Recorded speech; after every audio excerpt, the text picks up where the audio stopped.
So good day everyone. So this would be our last topic for finals. So we have ethers and thiols. Okay.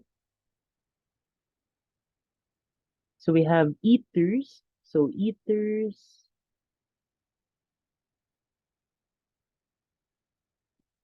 it is a class of organic compounds that is characterized by an oxygen atom bonded to two alkyl or aryl groups. If it is uh, a continuous chain or straight chain, so we have alkyl.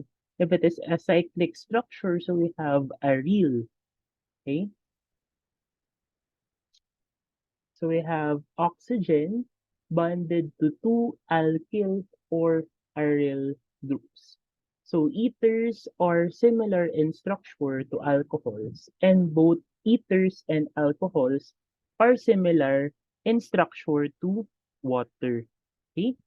So this would be yung general representation natin for ethers. So we have R, O, R. So in an alcohol, one hydrogen atom of a water molecule is replaced by an alkyl group. Diba? For alcohol, so we have R, O, H. Okay? So in this case, uh, in an alcohol, one hydrogen, for example, for water, so we have HOH, okay? One hydrogen is replaced by an alkyl group. So instead of one hydrogen, so we have R, so we have ROH for the alcohol. Whereas in an ether, so both hydrogen atoms are replaced by either alkyl or aryl group. So instead of two hydrogens, so we have R, O, R. So as per with ether. Okay? Kapag ROH, so we have alcohol. Kapag ROR, so we have ether. So this would be yung priority table natin for the functional groups. So remember, group C, substituents, okay, within the group C have equivalent priorities. Remember, they are equal or they have the same priority level. So all we have to do, so we must arrange it alphabetically, and also these substituents must obtain the lowest possible locants or number or location number or locants. Okay? So we have ethers. So as per with the nomenclature, so ethers can be symmetrical or unsymmetrical. If the alkyl substituents are identical, so the ether is said to be symmetrical ether. If the substituents are different, the ether is said to be unsymmetrical ether. So this would be the representation for symmetrical ether, and this would be the representation for the unsymmetrical ether. Okay? So as you can observe, there is apostrophe here. Okay? So in IUPAC theming, a substituent group containing more carbon atoms will be the parent hydrocarbon. So remember, uh, the longest continuous chain will be or the substituent group containing more carbons. This will be the parent hydrocarbon. Okay, so this substituent group with more carbon atoms will become the parent hydrocarbon. So the ether is named as an alkene, with an RO substituent. Okay? So the substituents are named by replacing YL suffix in the name of the alkyl with the word oxy. So you have to replace the YL suffix of the alkyl with oxy. Okay? So so in this case, kapag one carbon, so we have methyl. So replace YL with oxy. So we have methoxy. So we have two carbons. So we have ethyl. Replace YL with oxy. So we have ethoxy.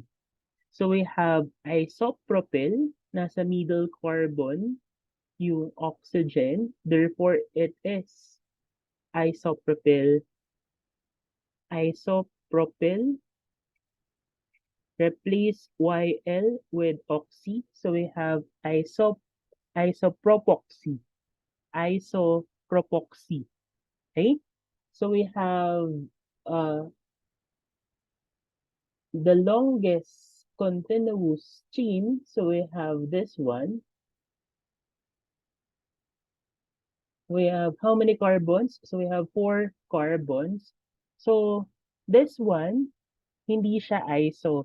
Instead, uh, as per with our previous discussion, if the carbon is connected to 2 carbons, okay, it is said to be, kapag ganitong arrangement, it is said to be secondary.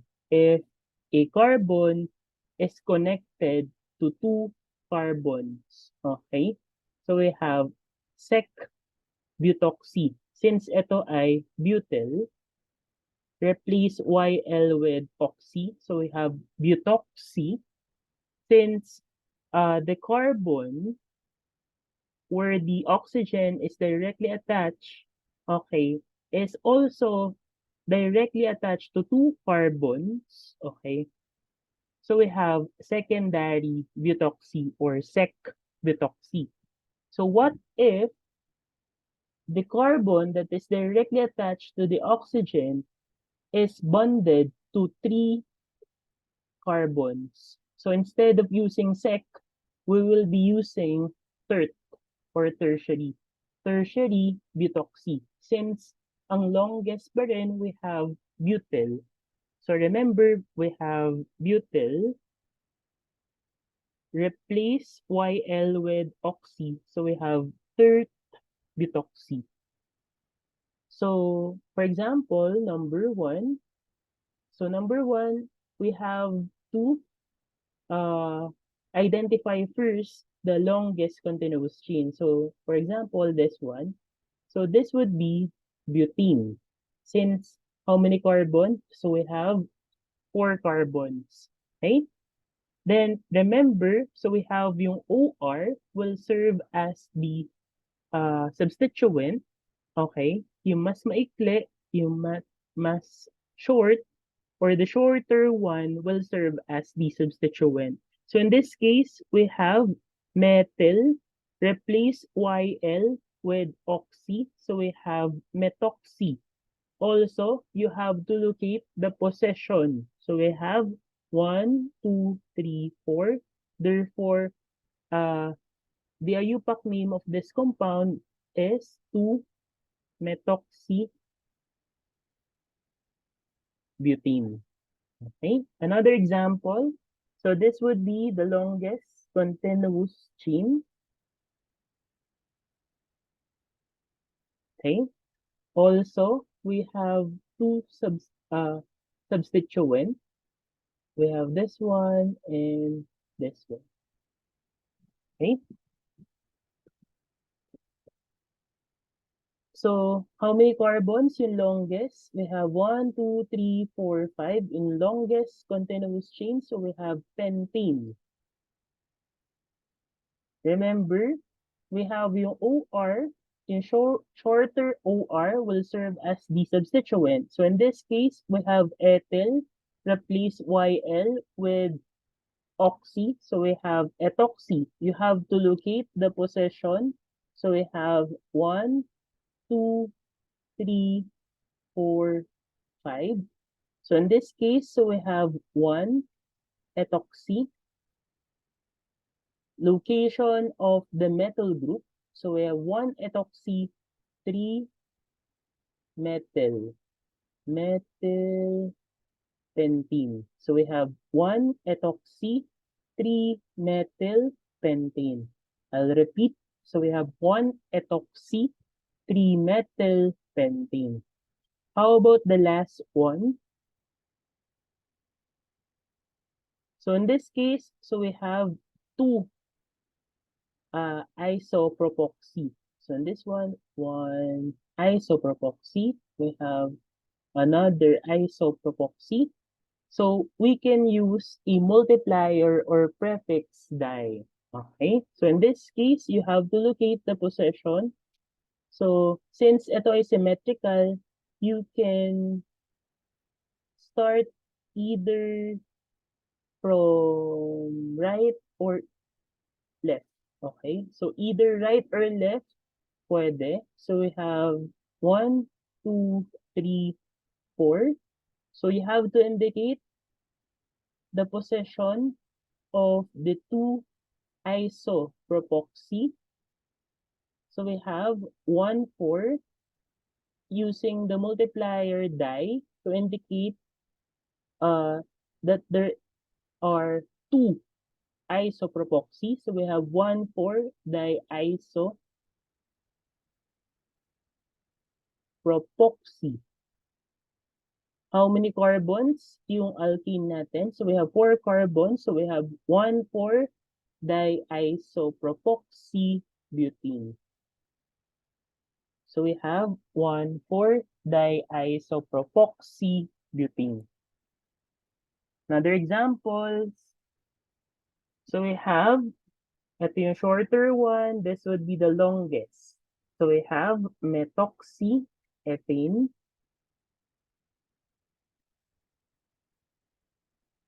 Since equal lang, so either this one or either the right side or left side pwedeng maging parent. Okay, so in this case, so we have ethoxyethane. Okay, another one. So we have yung longest natin, we have how many carbons? 1, 2, 3, 4, 5, 6, 7. Since remember, we have alkoxy nasa bottom yan. Okay?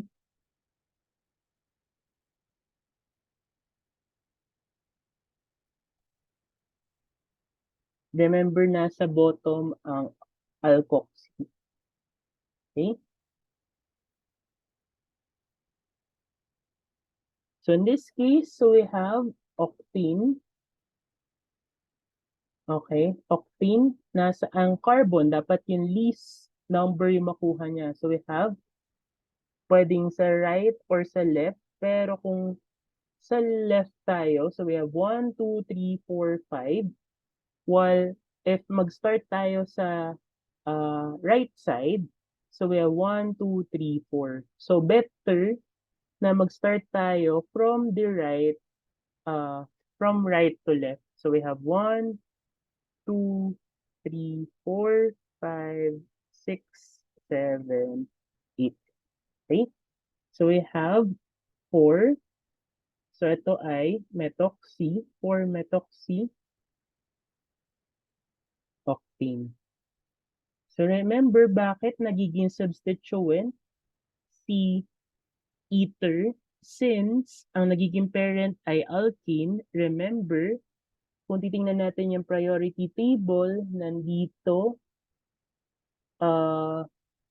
si alkene, okay, di, kailangan least or lowest possible yung locants na makukuha.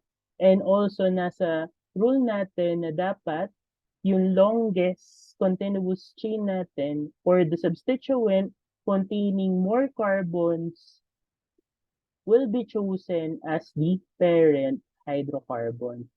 So last, we have, mas mahaba to. So we have 1, 2, 3. So we have butane. We have 1, 2, 3. Yung OR na substituent. So we have propoxy. So we have propoxy butane. Propoxy butane. So in terms of physicochemical properties, so relative to alcohols, so ethers are generally less dense. They are less soluble in water and have lower boiling points. Okay? Versus or in comparison with alcohols. So relatively unreactive, and as a result, so because of its inertness or being unreactive, they are very useful as solvents for fats, for oil, for waxes, for perfumes, resins, dyes, gums, and hydrocarbons. Okay? So when we say fats, they contain large amount of solid glycerides. Okay? So they contain solid glycerides or glyceryl stearate. Okay?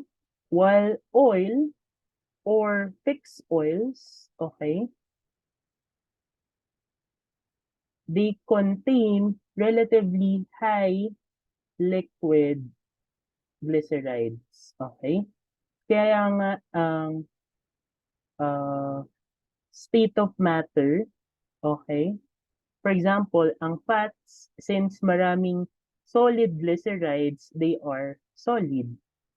Since ang fixed oils,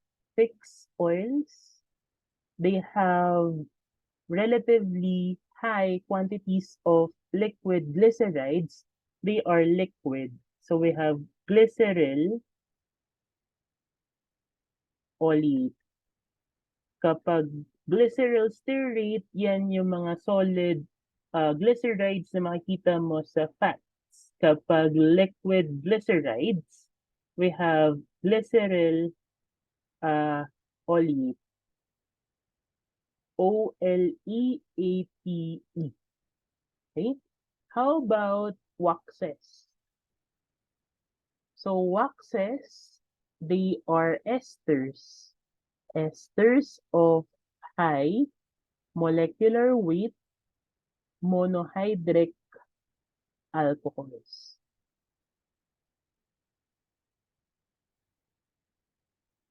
And high molecular weight fatty acids. So remember, ang waxes, they are esters of high molecular weight monohydric alcohols and high molecular weight fatty acids. Okay? So, ano naman kapag resins? Okay? So, by definitions, so resins are natural or induced solid or can be semi-solid exudates from plants which are characterized by being insoluble in water. So they are insoluble in water. They are soluble in alcohol and ether. So that's the reason why ether is very useful na solvent since ang resin, okay, ay soluble sa ether.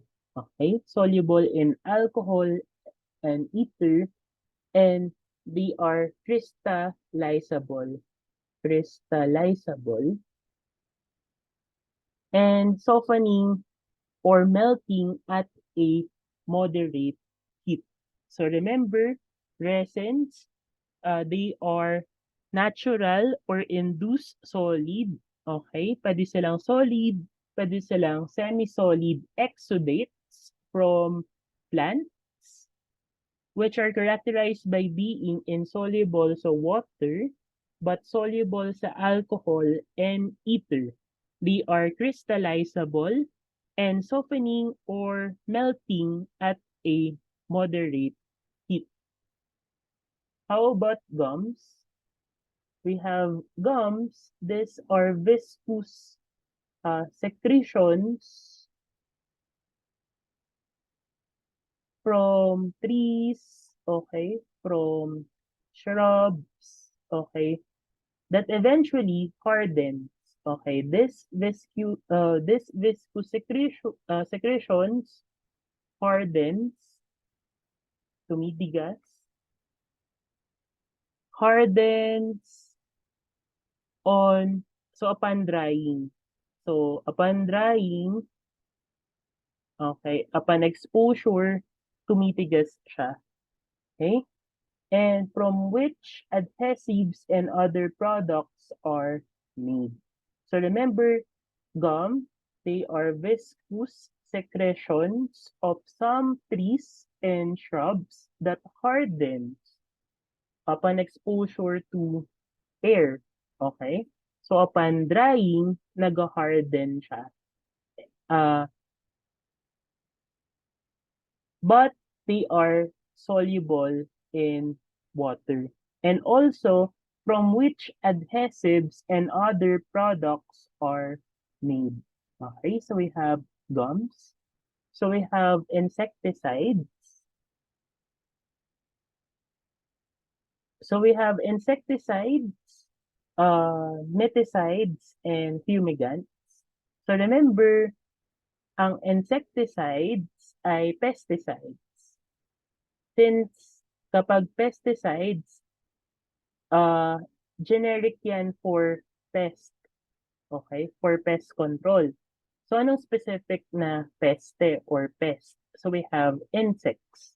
So insecticides, they are pesticides that are formulated to kill, harm, repel, or to medicate one or more species of insects. Okay? So remember, insecticides, they are pesticides. Anong specific pest? So we have insects. So they are pesticides that are formulated to kill, harm, repel, or mitigate one or more species of insect. How about miticides? So miticides, also known as acaricide. So these are chemical substance used to control. So from its etymology, so we have mites or ticks. Okay? Yan naman yung specific na pest na kaya niyang i-kill. Okay? So we have meticide or acaricide. So any chemical substance used to control mites or ticks. So we have soil fumigants.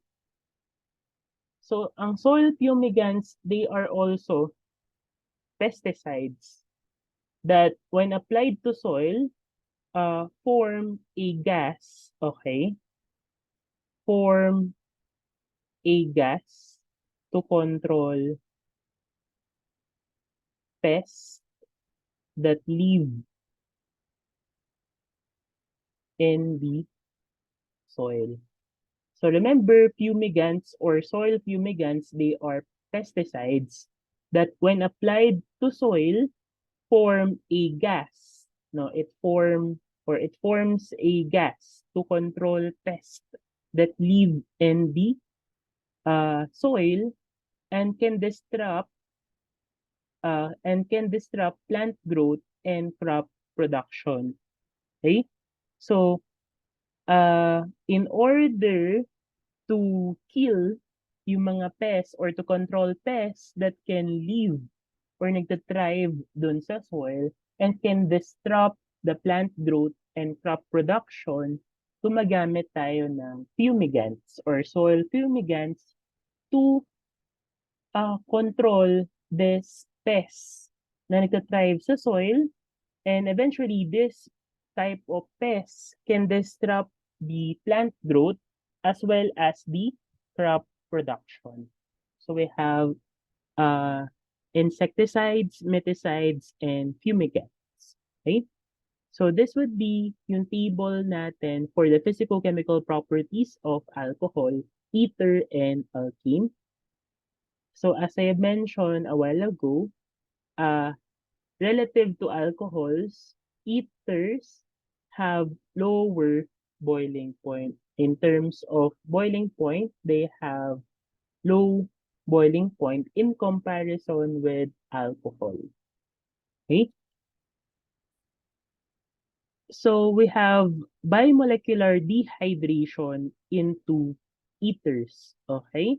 So alcohols undergo bimolecular dehydration into ethers. So for example, in the presence of acid, kaya may H plus dito, ang magdodonate nito will be the acid catalyst. Okay? So we have 2 moles of alcohol or 2 molecules of an alcohol may lose water. Okay? So we have HOH, maglo-lose ng water to form ether. So we have ROR. So we have H2O, dehydration, removal of water. So we have 2 moles of alcohol. It is a reversible reaction, and this will be converted into ether and a byproduct, which is water. So for example, so this would be yung general equation natin. For example, we have methyl alcohol and ethyl alcohol. So they have the same number of molecules. So we have 2 moles of methyl alcohol and 2 moles of ethyl alcohol. With the use of an acid catalyst, so we have sulfuric acid at 140 degrees Celsius, makapag-form tayo ng ether. So for methyl alcohol, so we have dimethyl ether. From ethyl alcohol, so we have diethyl ether. And also, we have byproduct water since ito ay dehydration. So dehydration is used commercially to produce diethyl ether. So remember, dehydration is used commercially to produce diethyl ether. So reactions of ethers, so we have cleavage of it. So as per with cleavage, most ethers can be cleaved, okay, by hydrobromic acid, pwede ring hydroiodic acid. Kapag HBr or hydrobromic acid, ang makukuha natin will be alkyl bromide. Okay? If hydroiodic acid yung gagamitin natin, this will yield alkyl iodides. Okay? If we use hydrobromic acid, this will give alkyl bromides. If we use hydroiodic acid, this will give alkyl iodides. So we have alcohol, in presence of HBr and heat, this will produce alkyl bromide, another alkyl bromide, plus water. Since cleave ay magi-split into 2. Okay, so in this case, so we have, for example, this structure will undergo cleavage with the use of hydrobromic acid. So we have alkyl bromide and another alkyl bromide plus a byproduct of water. Okay? So ethers are good solvents, partly because they are not very reactive. So yun yung pinaka one of the good characteristic of ethers. They are not reactive, they are unreactive. Kaya sila very useful as solvent for fats, waxes, resins, so on and so forth. So we have autoxidation. So we have autoxidation. It is the spontaneous oxidation, okay, spontaneous oxidation of a compound in air. So in the presence of oxygen, so we have ethers, they are slowly autooxidized to form hydroperoxides and dialkyl peroxides. Okay? So ethers, they are slowly autooxidized to form hydroperoxides and dialkyl peroxides. So for example, we have this one. This would be the general representation for autooxidation. So we have diethyl ether as an example. This will undergo autooxidation, slow, to form hydroperoxide and dialkyl peroxide. So in this case, so we have diethyl peroxide. Okay? So we have diethyl ether, or simply known as ether, was first used as a surgical anesthetic. Okay? So ito ay surgical anesthetic agent. Anesthetic agent. Ethyl ether, diethyl ether, or simply known as ether. Okay? So we have diethyl ether. So synonymous with ethyl ether or simply known as ether was first used as a surgical anesthetic agent in 1842. Okay? So we have enflurane. So si enflurane ay halogenated inhalational anesthetic agent.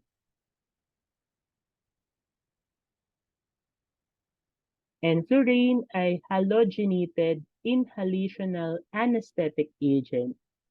And fluorine, F, how many fluorine? So we have 1, 2, 3, 4, 5.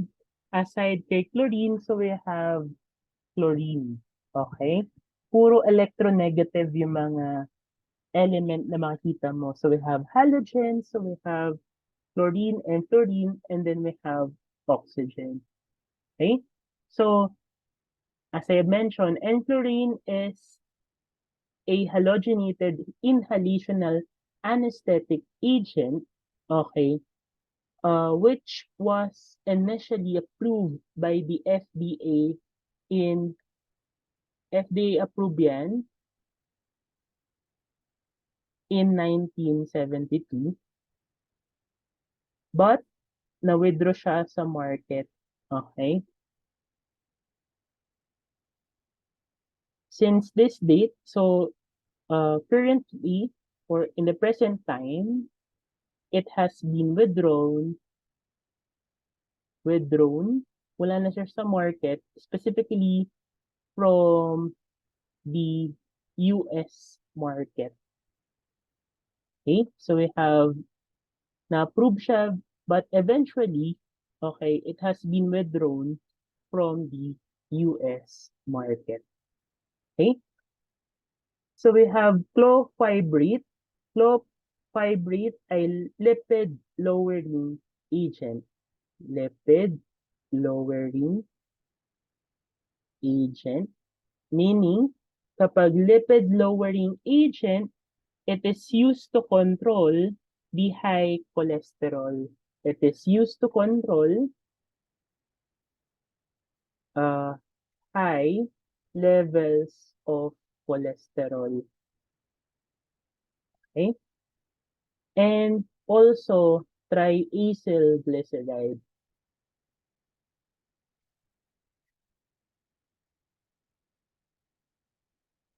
Okay? Clofibrate control high levels of cholesterol and high levels of triacylglyceride na makikita mo sa blood. So eventually, dapat this cholesterol and triacylglyceride, they are not in the blood. Or dapat hindi high level high level yung cholesterol yung nasa blood. So we have clofibrate in order uh to control the high levels of cholesterol and triacylglyceride. So si clofibrate, anong pharmacological class niya? So we have fibrates. So remember, lipid lowering agent siya, used to control high levels of cholesterol and high levels of triacylglyceride na nasa blood. So we have guaifenesin. We have guaifenesin. It is used to treat cough, okay, and congestion caused by common colds, bronchitis, and other breathing illnesses. So remember, this medication is used as expectorant. So we have guaifenesin, we have expectorant. So remember, generally we have three main types of cough medication. So first one, we have expectorant. For example, we have guaifenesin. Okay? So as a expectorant, si guaifenesin is intended to help the cough out, to cough, to help the cough out yung phlegm from the airways. So remember, guaifenesin as a expectorant, it is a medication used as an expectorant, which is intended to help, okay, to help cough, to help cough out yung phlegm from the airways. So we have guaifenesin. So ano ba yung famous na brand name ng guaifenesin? So we have Robitussin. Robitussin. Usually, si Robitussin, meron yung combination drug. Okay? Kung papansin nyo sa market, meron tayong tinatawag na Robitussin DM. Okay? So we have Robitussin DM. So another cough medication yung nadagdag. So we have dextromethorphan. Okay? Na nasa salt form. So we have HBr. So we have yung Robitussin DM. Yan ay, ang generic name ng Robitussin ay dextromethorphan. And yung kanina, we have guaifenesin. Ito ay combination of guaifenesin and dextromethorphan. So si dextromethorphan, iba na naman ang mechanism nito. So we have expectorant kanina. So we have guaifenesin. So si guaifenesin expectorant, siya naman, di ba, as I mentioned a while ago, kapag expectorant, it is intended to help to help cough out phlegm from the airways. Kapag dextromethorphan, yan ay cough suppressant. Okay? So, si dextromethorphan ay cough suppressant. So, si Robitussin, guaifenesin, yan ay expectorant. Kapag Robitussin DM, yan ay combination ng guaifenesin and dextromethorphan. Okay? So, meron ka ng expectorant, meron ka ng cough suppressant. So, ano naman ginagawa ng cough suppressant? Kung sa expectorant, ano bang clue natin for expectorant? Cough out, cough out phlegm. Okay, ang spelling ng phlegm ay P-H-L-E-G-M. So we have cough out phlegm from the airways. Kapag cough suppressant, ang ginagawa ng cough suppressant, suppress Okay? So, this is a type of cough medication which works by stopping the urge. Okay? Stopping the urge or reflex urge to cough, and also reducing the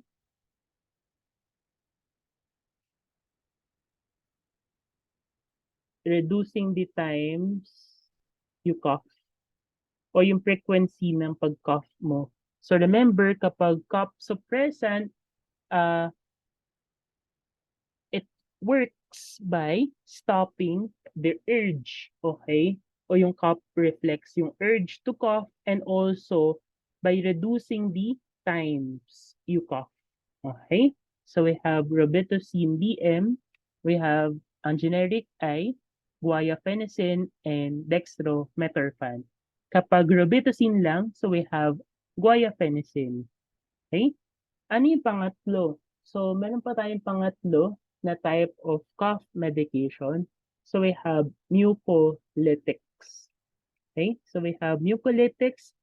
This are medications used to treat chronic lung and breathing conditions.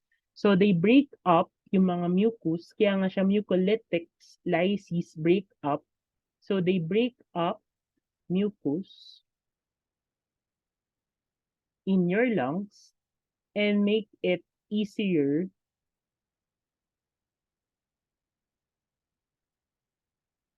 to cough out.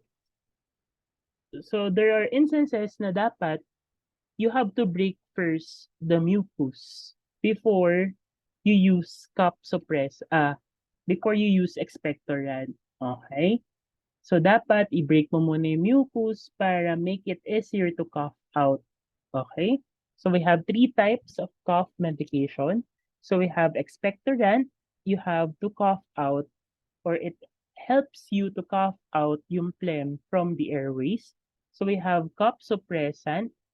So this works by stopping the urge to cough and also by reducing the times you cough. Then lastly, we have mucolytics. So it breaks up. Pag mucolytics or mucolytic agents, they break up mucus so that you can easily expel, okay, yung phlegm. Okay? Ano ba yung mga examples natin ng mucolytics? So we have acetylcysteine. Examples natin ng mucolytics.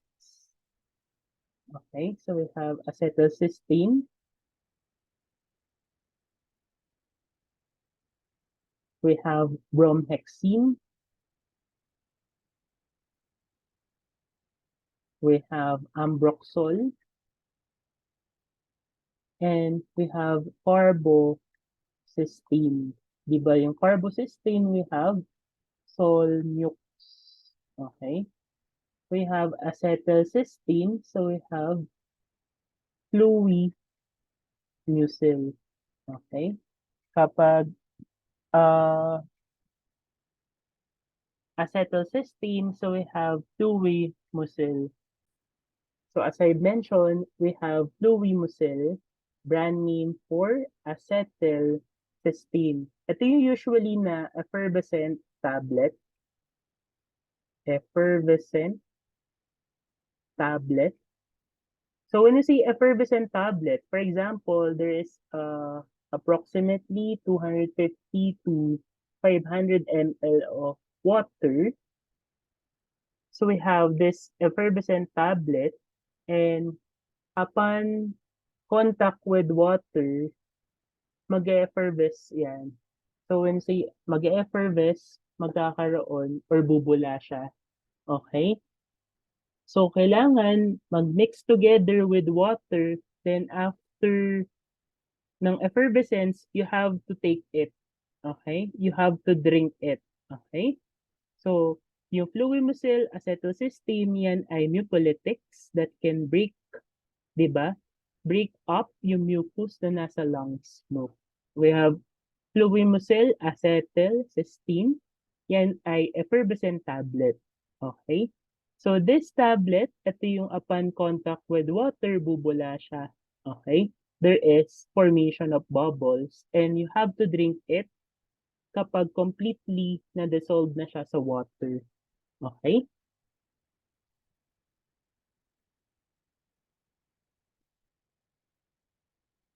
So we have codeine. Codeine ay very potent na pain-relieving drug. Okay? Remember si codeine ay metal ether of morphine. Okay? Metal ether of morphine. Okay? Metal ether of morphine. So because ether is highly flammable, it has largely been replaced by less flammable anesthetics, including we have nitrous oxide,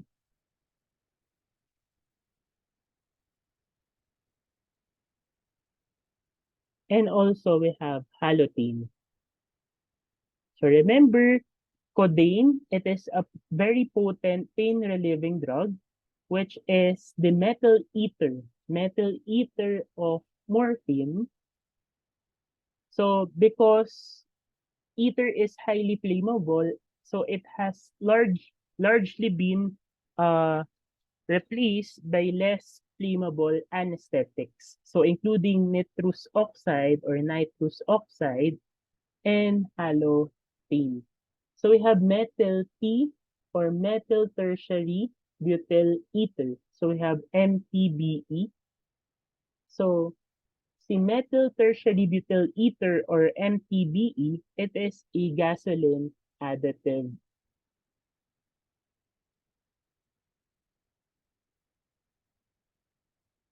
Gasoline additive that boosts so as the gasoline additive, kapag uh, yung MTBE is added to gasoline to boost the octane number. Octane number or octane rating. Okay? Octane number or octane rating. So what is octane rating or octane number?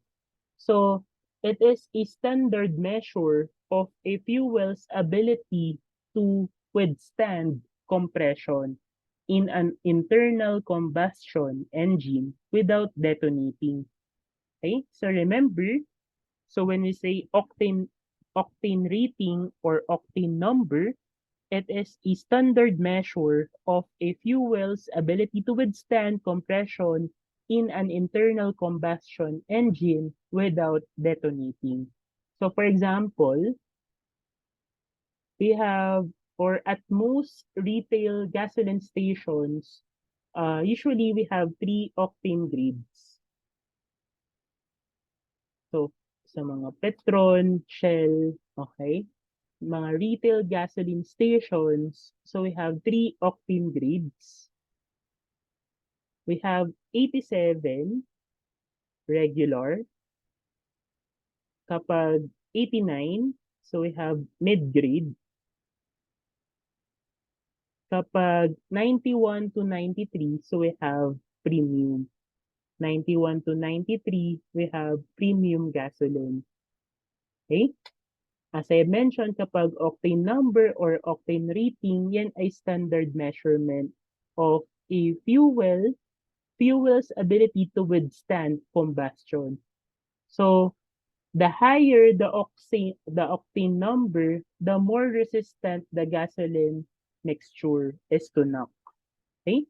So remember, 87 regular. Kapag 89, we have mid-grade. So we have 891 to 93, so we have premium. Okay? So we have 3 octane grades na makikita natin sa mga retail gasoline stations, sa mga Petron, Shell, Okay, so we have 87, regular. Kapag 89, we have mid-grade. Kapag 91 to 93, so we have premium. Okay? So we have methyl tertiary butyl ether. Yan ay gasoline additive that is used to boost octane number or octane rating. So remember, octane rating, this would be a standard measure of a fuel's ability to withstand compression. Okay, to withstand compression in an internal combustion engine. So without detonation or detonating. Okay? So we have thiols. So we have R, sulfur, and hydrogen. So thiols are sulfur analogs of alcohols. They are referred to as mercaptans. So bakit sila tinatawag na mercaptans? Because they form strong complexes with heavy metal. Heavy metal cations. Heavy metal cations. For example, we have mercury and arsenic. Okay? So thiols are sulfur analogs of alcohols. They are referred to as mercaptans because they form strong complexes. They form strong complexes with heavy metal cations. So we have mercury and arsenic. So they capture mercury, mercaptans. Okay. So thiol, any of a class of organic chemical compounds which is similar to alcohols and phenol, but containing a sulfur atom in place of the hydrogen, in place of the oxygen. Okay? It is very similar to alcohols and phenols, kaya lang instead of oxygen, so we have sulfur. So thiols are among the odorous principles in the scent of skunks. Okay? So thiols are among the odorous principles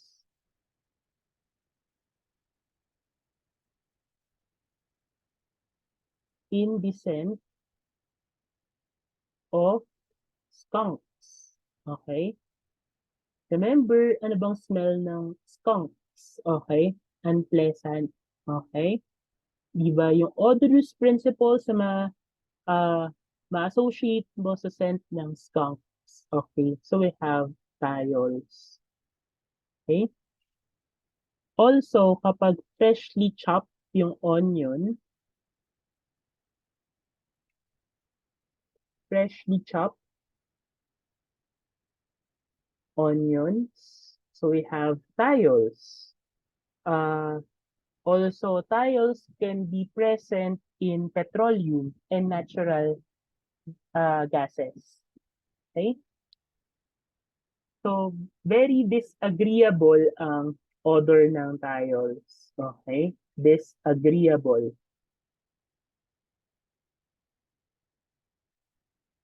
odor. Kaya nga siya odorous principle ng scent ng skunks. So, very distinct yung disagreeable odors, okay, sa mga thiols. Okay? So, also, they interfere with catalysts used in refining processes and also produce sulfur dioxide upon combustion. So, remember, upon con upon combustion, upon combustion, thiols can produce sulfur dioxide. Sulfur dioxide. Okay? So these are examples of thiols. Okay?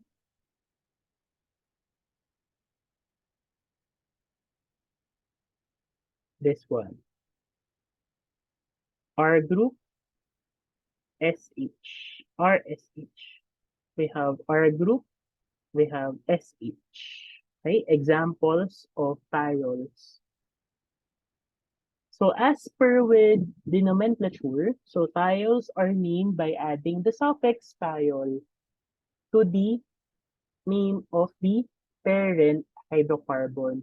So if there is a second functional group in the molecule, so the SH group can be indicated by its substituent name, mercapto.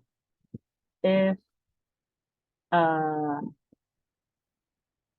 Portia, or if the thiol is the parent hydrocarbon, add the suffix thiol. If the thiol is considered to be a substituent, use mercapto.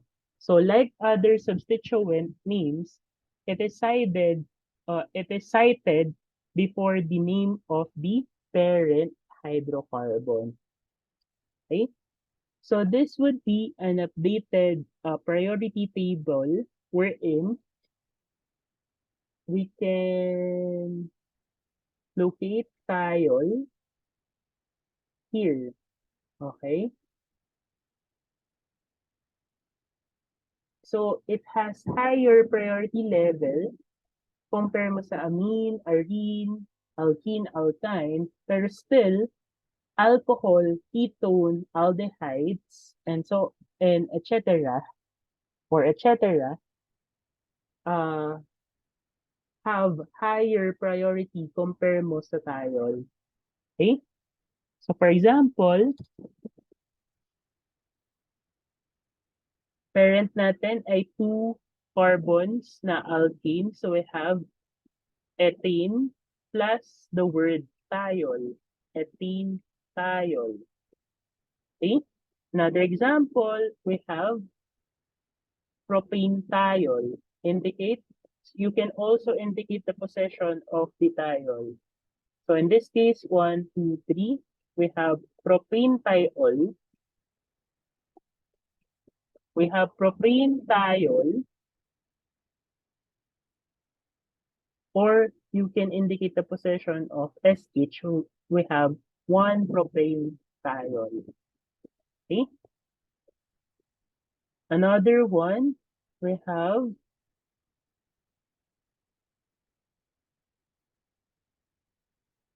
1, 2, 3, 4. So, ang longest continuous chain natin, we have 4 carbons. So, we have butane, butane thiol. We have substituent. So, this one ay 3-methyl, 1 butane thiol. So, 1 stands for the location or locant of the thiol group. Okay? Then last, so we have alcohol group or hydroxyl group versus thiol. As I had mentioned a while ago, alcohol has higher priority level compare mo sa thiol. So this means na ang parent natin would be the alcohol instead of thiol.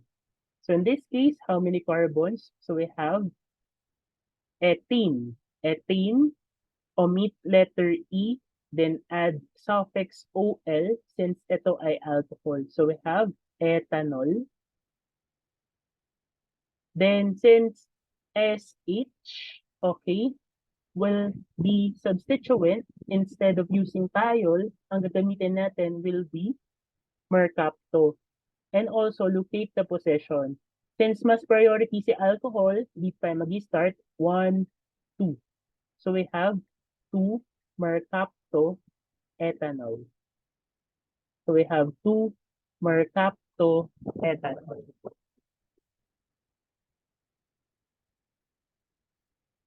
Another examples, so we have 2 butane thiol, 2 butane thiol, Butane, how many carbons? Sorry. Uh, 1, 2, 3, 4. Kaya po siya 2. To indicate the possession of the thiol group. So we have 2 butane thiol. Okay? How about this one? How many carbons? So we have 3 propane. Indicate the possession of thiol. So we have 2 propane thiol. Then we have porphyryl thiol. Since this ring, ang tawag natin dito sa ring na to ay furan. Okay? Furan. So we have porphyryl thiol. Another name of this compound, we have furan 2L methanethiol. Okay? Porphyryl thiol or furan 2L methanethiol. Okay? So we have furan 2L methanethiol. So we have thioethers. So we have thioethers or sulfides. These are analogs of ethers. So we have R and another R group na merong sulfur in between. Okay? So they have the general formula RSR, where R and R are alkyl groups, where the alkyl groups may be the same or different. Okay? So the functional group in thioethers is the S.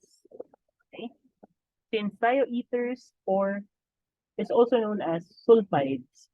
So thioethers could be considered as derived from hydrogen sulfides. Okay? So in terms of physicochemical properties, thioethers have unpleasant smell. Thioethers are colorless, oily liquids. Thioethers are insoluble in water but soluble in ethers and alcohols. Then we have thioethers have higher boiling point compared to those of corresponding ethers. Okay? So we have the physicochemical properties of thioethers. Okay?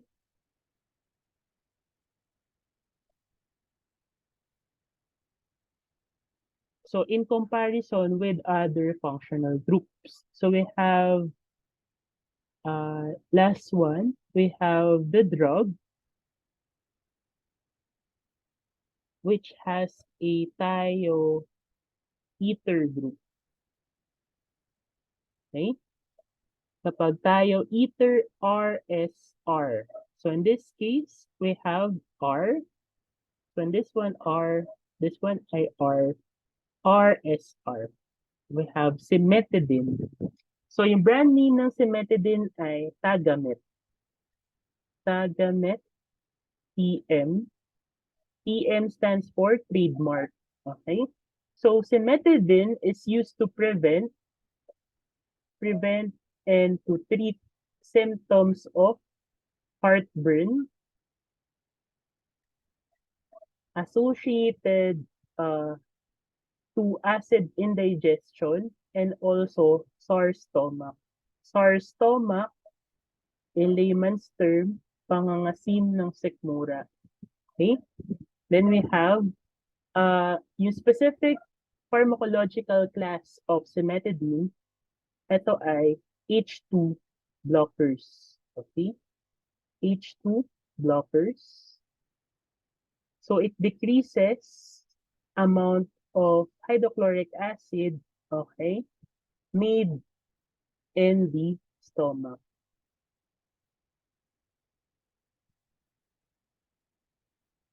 Stomach.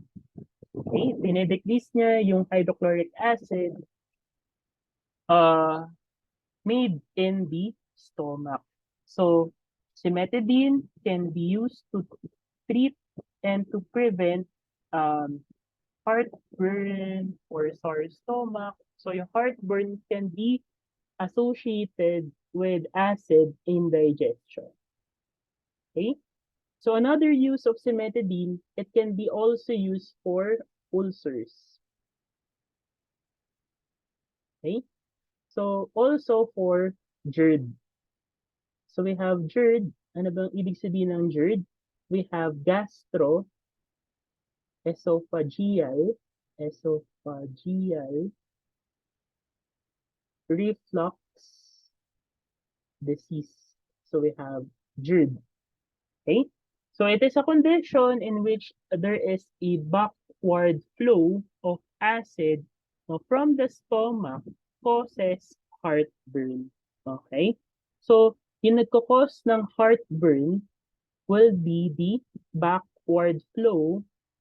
It is because of the backward flow of the acid. Okay? Which causes heartburn and also injury sa food pipe. So, nagkakos din siya ng injury sa food pipe. Food pipe, ano ba yung food pipe natin? So, we have esophagus. We have esophagus. So, there are conditions where the stomach produces too much acid or too much hydrochloric acid. Okay? So, it is a very rare digestive disorder that results in too much gastric acid or hydrochloric acid. So this excess gastric acid can cause peptic ulcers in your stomach and also in your intestine. So ano yung rare digestive disorder that results in too much gastric acid or hydrochloric acid? So ang tawag natin sa rare condition na yun, where the stomach produces too much acid, we have Zollinger-Ellison syndrome. We have Zollinger. So, burahin muna natin. So, we have Zollinger-Ellison syndrome. Remember, for Zollinger-Ellison syndrome, this is a medical condition, a very rare digestive disorder wherein the stomach produces too much hydrochloric acid. And this excess gastric acid can cause peptic ulcers in your stomach and in your intestine. So we have Zollinger-Ellison syndrome. Okay, so that concludes our last topic for finance. So thank you and have a great day.